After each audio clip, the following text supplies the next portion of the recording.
मैं मुजफ्फरनगर का हूँ, तुम मुझे जानते नहीं हो, मैं तुम्हें यहीं गाड़ दूंगा, यहीं खाई में गिरा दूंगा, तुम्हारा पता भी नहीं चलेगा। हमारे साथ वाले जो लोग थे उन्होंने कहा आप महिलाओं के साथ में गाली गलौज कैसे कर सकते हैं। इतने में सर वो भाग करके डंडा उठा करके ले आए और बाहर आके बोलते बोले 2-4 बंदे आओ, और बंदे आकर के बोले इनको सल्टाओ, इनको यहीं फटके मारो, इनका अता पता भी नहीं चलेगा किसी चीज़ का।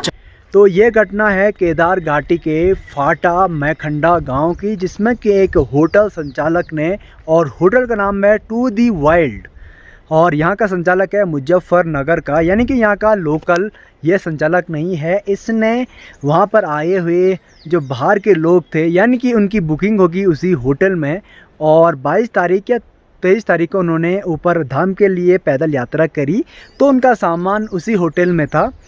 लेकिन जब लोग उस होटल में गए, यात्री लोग उस होटल में गए, तो उन्होंने सामान को बाहर रखा था, अलग जगह रखा था। पूछने पर वो उन पर भड़क गए, गाली गलौज करी, मारपीट करी और धमकियां देना भी शुरू किया, जैसे कि आपने अभी वीडियो में देखा।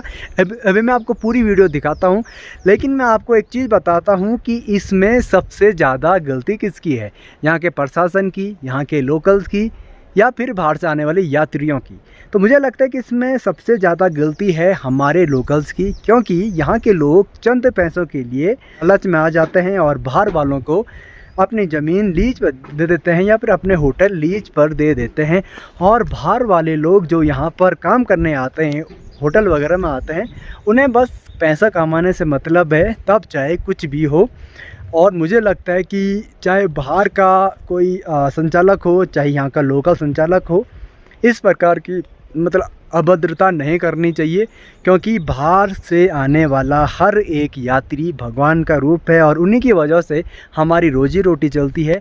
ये बात सबको ध्यान होनी चाहिए, और यहाँ के लोकलों को विशेषकर इस बात का ध्यान रखना चाहिए कि जितना बाहर वालों को आप अपना ज़मीन लीज पर दोगे, होटल लीज पर दोगे, उतना ही देवभूमि उत्तराखंड बदनाम होगा, उतना ही केदार घाटी बदनाम होगा। क्योंकि जितने भी केस अभी तक इस घाटी से आए हैं, कोई भी यहाँ का लोकल उसमें इन्वॉल्व नहीं है, बल्कि ये कोशिश करिए कि अपने लालच पर थोड़ा काबू पाइए और उत्तराखंड में उत्तराखंड वालों को ही ज़मीन दीजिए। थोड़ा कम प्राइस मिलेगा, लेकिन आपके पास सुखी जीवन रहेगा, आपका उत्तराखंड सेफ रहेगा, आपका केदारनाथ सेफ रहेगा। क्योंकि अगर इसी प्रकार से कार्य चलता रहा तो आने वाले दिनों में केदारनाथ में शायद कोई यात्री ज़्यादा ना आए। बाकी बाहर से आने वाले लोगों से भी एक निवेदन है कि जब भी आप किसी टूर एंड ट्रेवल कंपनी से कोई डील करते हैं यात्रा के मामले में, तो इस बात का विशेष ध्यान रखें कि कंपनी वेरीफाइड है या नहीं है, या फिर उन सभी की डिटेल अपने पास रखिए जो आपको यात्रा करवा रहे हैं। क्योंकि अक्सर कंपनियां बाहर की होती है जो केदारनाथ यात्रा या फिर अन्य कोई यात्रा कराती है, तो उनका मकसद है सिर्फ पैसा कमाना। एक बार उनके अकाउंट में पैसा आपने ट्रांसफ़र कर दिए, उसके बाद उनकी कोई पॉलिसी नहीं है, और ये उनको फ़र्क नहीं पड़ता कि आपको दिक्कत होती है या नहीं होती है, और इस प्रकार की चीज़ें से उन्हें कोई फ़र्क नहीं पड़ता है, और उन सब की मिली भगत है भाई, ईमानदार से बता रहा हूँ मैं, ठीक है। तो आप कोशिश करिए कि यहाँ की लोकल कंपनी कोई हो तो आप उनके साथ डील करिएगा, क्योंकि यहाँ का लोकल यहीं रहेगा, बाहर वाला चला जाएगा। क्योंकि जो इसमें मुख्य आरोपी है वो है वो उसका नाम शायद उसका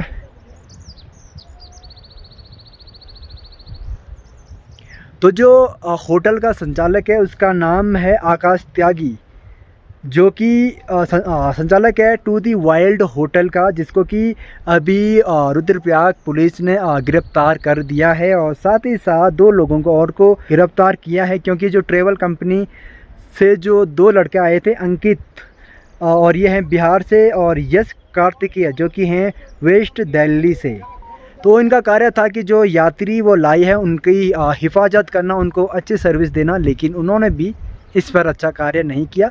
तो जब भी आप किसी टूर एंड कंपनी से डील करते हैं तो इस बात का विशेष ध्यान रखिए, और आपको मैं अब दिखाता हूँ पूरी वीडियो। आप थोड़ा बताएंगे क्या कुछ हुआ था, पूरा मामला क्या है, कहाँ से शुरुआत हुई थी इस मामले की, क्या हुआ है उसमें? सर हमने ये होटल में 2 दिन पहले चेक इन किया था। होटल का नाम क्या है? जी ये टू द वाइल्ड करके होटल है, और इसके ऑनर हैं आकाश त्यागी जी। और हमने लगभग रात को 21 को यहाँ पे 12:30 बजे के समथिंग। अच्छा, मैं आपको थोड़ा रोकूंगा। ये आकाश त्यागी दिल्ली का रहने वाला है जी, और जो केदारनाथ आए हुए यात्रियों के साथ किस तरह का व्यवहार किया वो आप आगे देखिएगा। सर हम 21 को तो आए, हम 2 घंटे भी नहीं रुके। मॉर्निंग में 3 साढ़े 3 बजे हम लोग यहाँ से निकल गए थे और उसके बाद में हमने 7 रूम थे हमारे, हम 26 लोग हैं। उन 7 रूम में से सबने जब चेकआउट किया मॉर्निंग में केदारनाथ यात्रा के लिए, तो उनने बोला आपका लगेज, कंप्लीट लगेज एक बैग में जो 208 नंबर कमरा था नीचे वाला, उसमें आप रख दीजिए। हमने सारा लगेज वहाँ रख दिया, लॉक करके उन्होंने हमें चाबी दे दी। वो लेकर के हम लोग निकल गए। हम हमारे उधर यात्रा में व्यस्त रहे। अगले दिन हम यात्रा अपना पूरी करके, ट्रैक पूरा करके, रात को 12 बजे समथिंग जब हम यहाँ आकर के होटल पे पहुंचे तो हमने देखा कि हमारा लगेज उस रूम में था ही नहीं, वो रूम सारे खुले हुए पड़े थे। एक मिनट, जो रूम में आपने सामान रखा हुआ था उसकी चाबी आपको दी थी? जी, एक चाबी उन्होंने हमें दी थी और एक डुप्लीकेट चाबी इन लोगों के पास रहती है होटल में, हर होटल में रहती है वो। लेकिन हम ये अश्योर थे कि हमारा सामान बिल्कुल सेफ है और हम आराम से जाके आ सकते हैं। और इन्होंने, अगर मैं आपको, ये लोग परमिट करे तो मैं आपको दिखाऊं किस तरह से नीचे स्टेज पे, वहाँ 2 तरफ से रास्ता रोड पे खुलता है। वहाँ पे ऐसी जगह पे ना लॉक है ना कुछ है, ऐसी जगह पे हमारे लगेज को यूं फेंक रखा था बिल्कुल एकदम कूड़े कचरे में, और कूड़े कचरे की तरह ही उसमें हमारे पहनने के, हम पूजा का सामान, केदारनाथ की पूजा ले गए थे हम, और बद्रीनाथ हमें जाके पूजा करनी थी। पूजा का सामान हमारा इतना, हम श्रद्धा भाव से यहाँ आए, हम उसको मतलब कहीं नीचे जमीन पे नहीं रखा, पूरे रास्ते में हमने उसको कैरी किया। और यहाँ इन लोगों ने कूड़े कचरे में हमसे बिना हमारे कंसर्न लिए इन लोगों ने उसको शिफ्ट कर दिया और वहाँ फेंक दिया। तो जब हमने कुछ नहीं कहा, सिर्फ भैया से ये कहा कि भैया ये क्या है, आपने जब लॉक में हमसे रखवाया था तो ये सामान इधर कैसे पटका आपने? तो भैया ने सीधा ही गाली गलौज करने आ गए कि, और हमारा जो कोऑर्डिनेटर था, हमने कहा कि भैया हमें, आप जब उन्होंने गाली गलौज करी, हमें उनसे बात नहीं करनी, हमें कोऑर्डिनेटर को बुला दीजिए, हम उनसे कहेंगे। तो वो बदतमीजी से और ज्यादा गाली गलौज करी। तो हमारे साथ वाले जो लोग थे उन्होंने कहा आप महिलाओं के साथ में गाली गलौज कैसे कर सकते हैं? इतने में सर वो भाग करके डंडा उठा करके ले आए और बाहर आके बोले 2-4 बंदे आओ, और बंदे आकर के बोले इनको सल्टाओ, इनको यही फटके मारो, इनको अता पता भी नहीं चलेगा किसी चीज का। अच्छा, मैं थोड़ा रोकूंगा मैडम। ये जो डंडे लेके आने की जो खबरें हैं, आपने देखा होगा कुछ दिन पहले सीतापुर में भी एक पार्किंग का मामला आया जहां ताबड़तोड़ डंडों की बरसात हो रही थी। ये कोई स्थानीय व्यक्ति नहीं थे, ये कोई क्षेत्रीय व्यक्ति नहीं थे, ये बल्कि बाहरी लोग यहाँ पे आके रोजगार के नाम पे यहाँ घाटी को बदनाम करने की कोशिश में किया जा रहा है, उत्तराखंड को बदनाम करने की कोशिश सरासर की जा रही। इनका ये ऐसा मानना है। मैडम आगे क्या कहेंगे? जी सर, जब उन्होंने जब हमें लगा कि ये उत्तराखंड के होके ऐसा कैसे कर सकते हैं, क्योंकि हमारा जो पिछले 2 दिन का एक्सपीरियंस था, जो हम गए थे, हमारा सामान हमने मंदिर में अगर शूज छोड़ दिए, 5 घंटे बाद जो हमारे शूज इतने से 1 इंच भर भी नहीं हिले, तो हम इतने खुश हुए कि कितनी अच्छी जगह, कितने प्यारे यहाँ के लोग हैं, और इतना उन्होंने हमारा सम्मान किया, हमें इतने प्रेम से उन्होंने भोजन कराया वहाँ पे, ऊपर इतना अच्छा खाना दिया। हम इतने खुश हुए कि बाबा, मतलब यहाँ के लोग ही कितने अच्छे हैं। और जब हम यहाँ पे जब वापस आए, और जो बंदे ने किया तो उसने सीधा रेफरेंस दिया, मैं मुजफ्फरनगर का हूँ, तुम मुझे जानते नहीं हो, मैं तुम्हें यहीं गाड़ दूंगा, यहीं खाई में गिरा दूंगा, तुम्हारा पता भी नहीं चलेगा। हम बाहर से आए सर, हमारे फोन डेड है, नेटवर्क्स नहीं है, मतलब हम एकदम से हो गया। और यात्रा करके हम लोग आए हैं, लगभग 24 घंटे से भी ज्यादा हो गए थे, हम चल ही रहे थे, हम सोए भी नहीं थे। और ऊपर चढ़ना उतरना, हम लोग पहाड़ी लोग नहीं है, हम नॉर्मल लोग हैं, बहुत ज्यादा मुश्किल से हमने हमारी यात्रा की। वो बाबा की मेहरबानी से हमारी यात्रा पूरी करी। और वो ड्रिंक करके सीधे डंडे निकाल के ला करके, और मतलब, और हमारे ये भाई साहब, इनको तो पकड़ के यहाँ बाहर गेट के ऊपर ही खींच करके उन्होंने मारा है। और अगर हम लोगों ने आगे बीच बचाव किया कि नहीं, हमें ऐसा कुछ नहीं करना है, हम 26 लोग थे, अगर उनके जैसे अभद्र व्यवहार हम करते तो हम भी कर सकते थे ना उनके साथ, लेकिन हमें ऐसा नहीं करना था।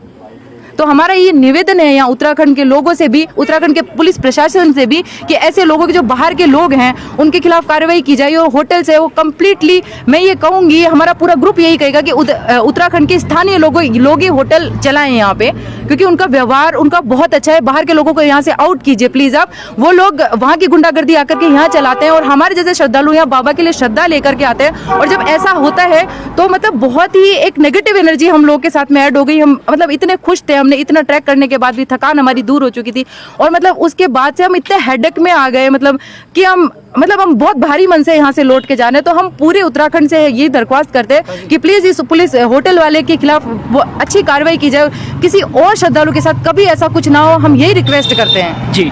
और लोगों से भी बात करेंगे क्या कुछ मामले हैं। जरूर इस मामले में पुलिस प्रशासन को संज्ञान लेना चाहिए, क्योंकि ये एक मामला है कि पूरे उत्तराखंड की इमेज के ऊपर ये मामला है। और लोगों से भी बात करेंगे। सर क्या कुछ मामला है, क्या कहेंगे आप इस बारे में, किस तरह की अभद्रता की गई? ट्रैक करके नीचे आए थे, तो हम एक्सपेक्ट कर रहे थे हम आए यहाँ पे और रुके और अपना रेस्ट करें, क्योंकि हमें आज बद्रीनाथ के लिए निकलना था, जो कि आप देख पा रहे हो कि हम अभी तक नहीं निकल पाए हैं।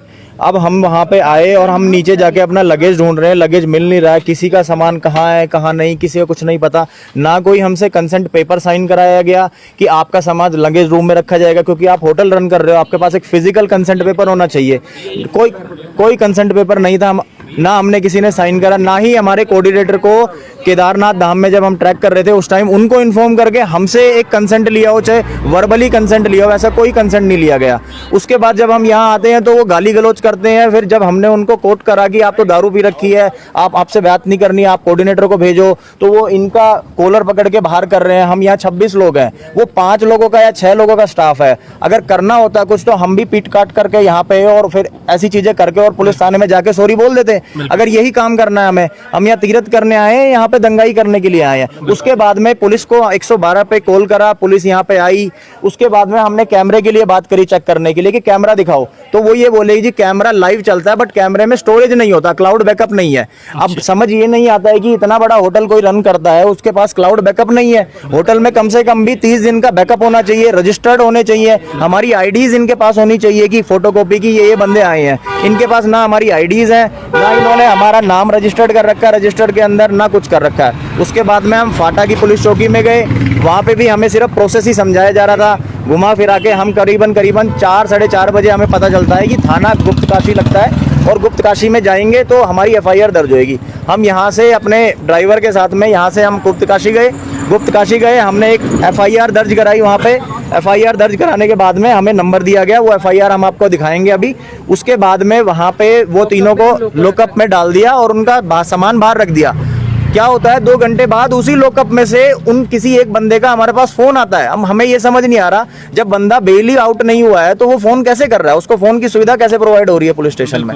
ये आप यहाँ पे देखेंगे, ये हमें ये क्या कहते हैं, ये हमें ये एफआईआर करा रखी है।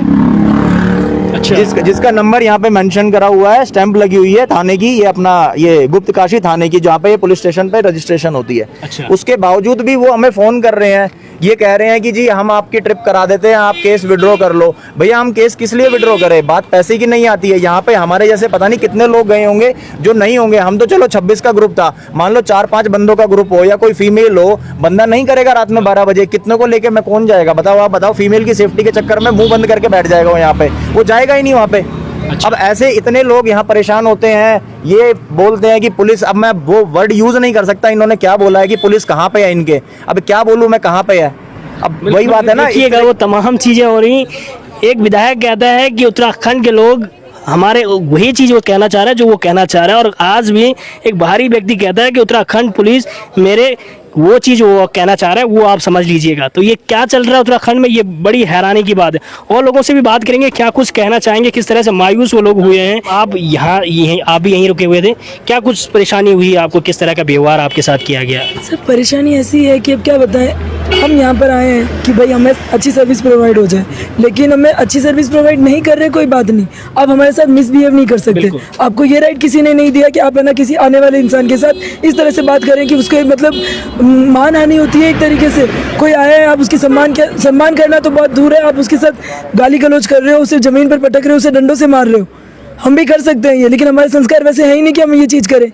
मैंने उत्तराखंड की पुलिस को बोला कि आप जाकर एक बार उनसे सिर्फ पूछिए कि उन्होंने ये क्यों किया, वो चीज़ भी नहीं हो रही है ना उन पर कोई, ये एफआईआर की कॉपी भी मुझे नहीं लगता कि ये एफआईआर की कॉपी सही है। वहाँ पर उन्होंने सिर्फ एक रिपोर्ट लिखी है कि हम इसकी जांच करेंगे, और जांच करना, एफआईआर करना, कुछ मेरे को नहीं समझ में आ रहा है उनका। अगर वो करना चाहते हैं तो अब तक कर चुके होते, पूरे 12 घंटे हो चुके हैं उस बात को, और उन्होंने अभी तक कोई एक्शन नहीं लिया है। वो बंदा वहाँ से फ़ोन करके हमें बोल रहा है कि आप है ना जैसे तैसे सेटलमेंट कर लो। क्यों कर लें हम सेटलमेंट? अच्छा, आपका कहने का मतलब ये है कि पुलिस प्रशासन का भी उस तरह का सहयोग नहीं रहा जिस तरह को होना चाहिए था। मुझे नहीं पता इनका स्कैम किस लेवल का है, क्या है, कौन मिला हुआ है, कौन मिला हुआ नहीं। 12 बजे से, रात की 12 बजे से लेके अभी तक की 12 बज गए, ना किसी ने कुछ खाया है, ना किसी ने कुछ पिया है। हम सुबह से शाम से, हम पूरी रात, पहले तो हम फाटा चौकी पर बैठे रहे 4 बजे तक, उसके बाद हम सुबह 7 बजे तक वहाँ बैठे रहे गुप्तकाशी थाने में। कोई मतलब नहीं वहाँ बैठने का, ना कुछ कोई मतलब। के पास भी आएंगे, एक अंतिम सवाल मैं आपसे फिर पूछूंगा। आपको क्या लगता है कि जिस तरह का व्यवहार आपके साथ किया गया, ये स्थानीय उत्तराखंडी हो सकता है या कोई बाहरी व्यक्ति हो सकता है? नहीं, ये कम्प्लीटली बाहरी व्यक्ति है। उसकी बोल चाल, उसका जो बिहेव करने का तरीका है वो कंप्लीट बताता है कि वो बाहर का है। वो खुद भी कह रहा है मैं मुजफ्फरनगर का हूँ, मैं दिल्ली NCR का हूँ। उत्तराखंड के लोग वैसे नहीं है।